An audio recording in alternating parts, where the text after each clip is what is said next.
Suku bangsa di pedalaman hutan Jambi. Mereka inilah yang disebut orang rimba. Mereka tinggal di dalam rimba, enggan keluar dari rimba, dan hidup mengandalkan rimba. Rimba adalah hutan. Sumber daya alam yang ada di dalam hutan menjadi sumber penghidupan.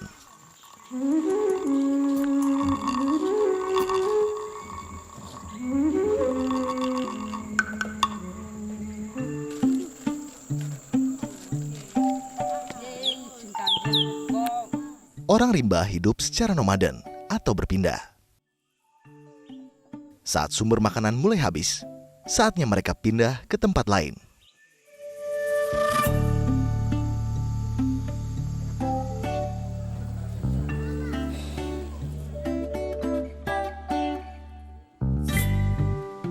Belakangan, sebagian orang rimba mulai meninggalkan hutan. Mereka menerima bantuan rumah tinggal dari pemerintah.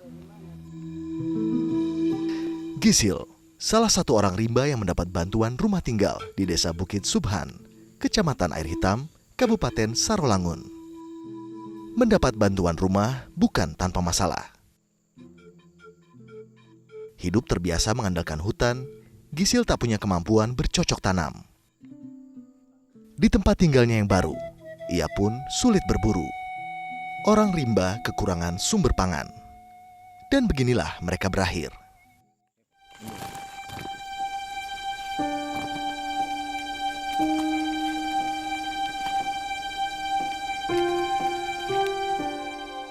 Mencari rontokan dari buah kelapa sawit yang biasa disebut brondol. Ketika meninggalkan hutan dan tinggal menetap di desa seperti warga lain, orang rimba punya harapan untuk bisa hidup lebih baik. Tapi harapan tinggal harapan.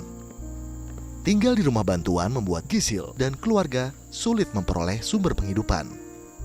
Kalau brondolan itu tergantung, kalau dapat sekitaran 20 kilo dalam sehari atau 15 itu bisa kami jual, kami membeli beras makan sekeluarga. Tapi kalau cuma dapat sedikit 1 kilo atau 2 kilo itu tidak bisa kami jual, soalnya itu toke-toke nggak mau beli karena tanggung, kami makan sendiri. Direbus brondolan itu kami makan sendiri, itu bayi yang kami makan karena saking lapar kami itu. Cuma dimakan kayak itulah. Ketika direbus itu cuma dikasih garam langsung dimakan kayak itulah. Saking kelaparan itu. Kalau kami tidak ada makan brondolan itu, kami satu-satunya memang mati kelaparan di situlah sekeluarga kami.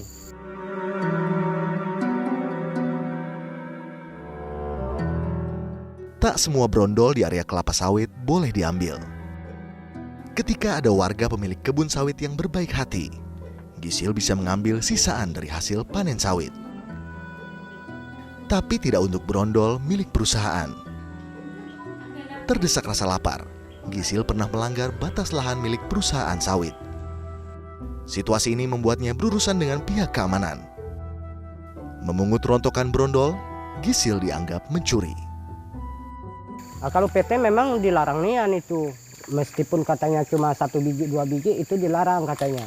Tapi karena kami memikirkan daripada kami nggak makan, ya lebih bagus kami ambil. Ya paling tidaknya meskipun tidak dapat banyak, dapat sedikit, tapi bisa kami rebus kami makan itu. Brondolan itu aja yang kami makan. Pasti karena kepepet ya Pak? Ya karena terpepet kami itu. Tapi apa boleh buat, karena kami pikirkan yang kami tidak mau ngutip brondolan di punya PT, tapi kami mati kelaparan, dan juga kami ngutip brondolan tapi kami dikejar-kejar PT. Jadi semua serba susah Bu sebenarnya. Ya, harusnya pemerintah ya Pak? Harusnya pemerintah yang bisa mendukung kami, memperhatikan kami suku anak dalam. Itulah kesengsaraan hidup kami. Negara memberikan bantuan tanpa bekal kemampuan. Kemampuan untuk bercocok tanam, beternak, dan bagaimana hidup menetap.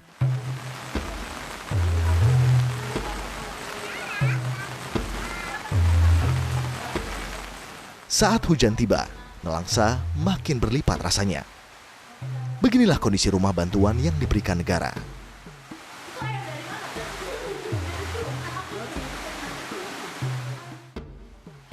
Nandus sudah 2 tahun menghuni rumah bantuan.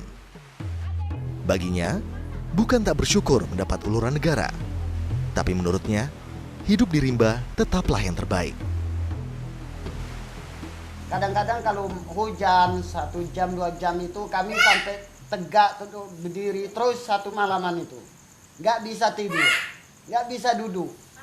Nah, karena becek, karena banjir ini tadi. Kayunya juga udah buruk-buruk kan, kena air ini bisa hancur semua kayunya. Jadi ini kalau menurut aku lebih bagus lagi seperti kami yang biasa tinggal di hutan. Karena kenapa? Mungkin lebih tinggi ya?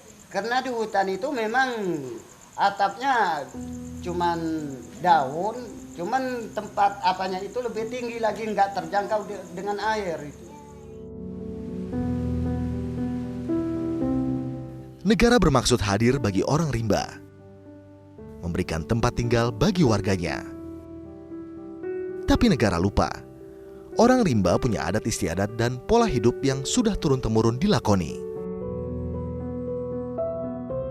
Memberikan rumah bantuan di luar hutan bisa membuat orang rimba tercabut dari akar. Kelangsungan hidup sesuai identitas dan jati diri mereka terancam.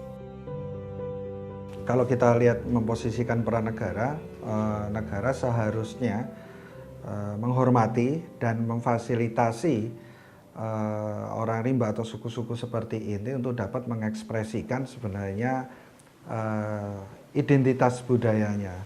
Baik itu berkaitan dengan identitas budaya, ekonomi maupun sosial.